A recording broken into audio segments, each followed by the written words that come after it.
What up and welcome to Rama Screen YouTube channel, and here's my review of Netflix new miniseries, The Leopard. Let's rock this. Okay, so honest to God, prior to watching this show, I had no idea that this was based on a book and that there was a previous adaptation about it way back in 1963 that apparently was considered one of all time's greatest Italian movies. Maybe those of you who have seen it can tell me whether or not that was a great film, but what I'm getting at is my encounter with the story of The Leopard is only through this new miniseries by Netflix. So no, there will not be any game of comparisons in this review. I've already watched the entire 6-hourly long episodes and I find The Leopard to be absolutely exquisite.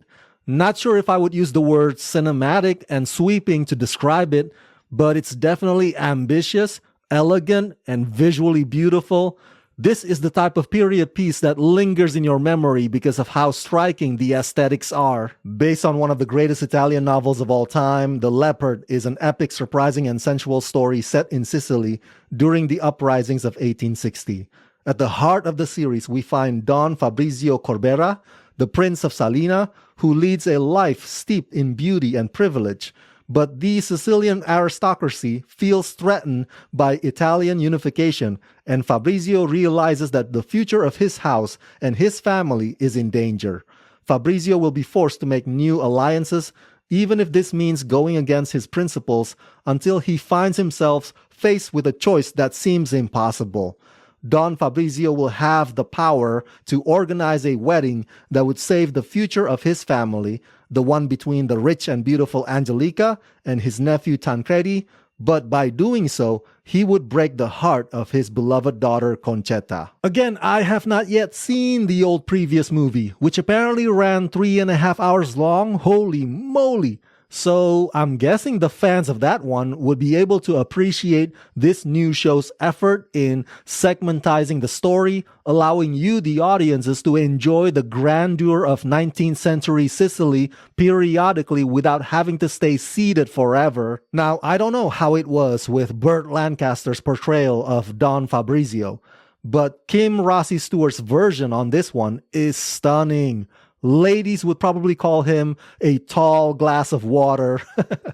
Kim's performance is layered and nuanced with unparalleled grace as the patriarch caught in the vortex of a changing socio-political landscape. What fascinates me about this character, Don Fabrizio, aka the Prince, is that he's not your textbook protagonist. He's not heroic per se. Most of his decisions are motivated by self-preservation, but his moral compass is not always out of whack either. To say that there's a love triangle going on is an overly simplistic way of putting it, because the romance, the betrayal, and the resentment are more complicated than what one would expect, and that is when the story is most interesting to me. And you can see the mesmerizing evolution in that father-daughter friction or that uncle-nephew conflict.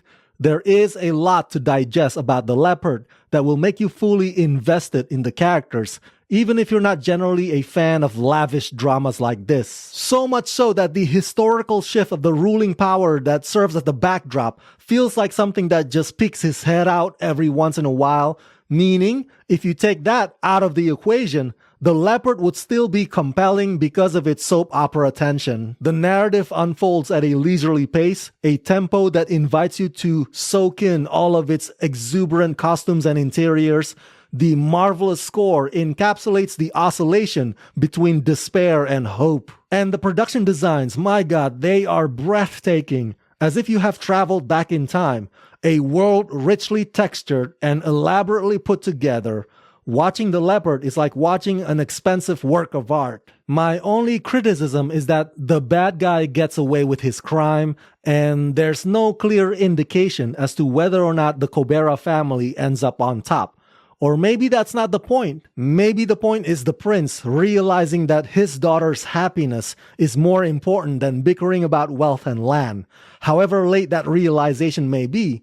Or perhaps it's all just open to interpretation. So yeah, overall I give The Leopard the rating of 4.5 out of 5. It's a wonderful, captivating remake with profound thematic explorations of identity, legacy, and the inevitable sea of change that comes for us all.